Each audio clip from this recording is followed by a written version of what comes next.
Set the mower deck to the 4.5-inch cutting height. Turn the front caster wheel so they are facing front to back. Verify that the tire pressures are correct. The front tire should be 22 psi. The rear tires should be 12 psi. Verify that the mower blades are flat and not bent or broken. A bent or broken blade must be replaced. Position the two mower blades so that they are side to side. Measure the distance between the outside tips of the blades and the ground. If the measurements between the outside tips of the blades and the ground do not equal 4.5 inches, adjustment is needed. Tighten the nuts on the right and left side as needed to adjust side-to-side leveling.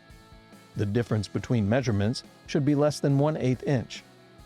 Next, on 42-inch mower decks, position the right side blade so it is pointing front to back. On 52-inch mower decks, position the right side and center blades so they point front to back. Measure the distance between the outside tips of the blades and the ground. On 42-inch mower decks, the difference between the front and back measurements should be less than 1/8 inch. On 52-inch mower decks, the rear measurement should be 3/16 of an inch higher than the front measurement. If adjustment is necessary, turn the front adjustment nut clockwise to raise the front of the deck, or counterclockwise to lower the front of the deck.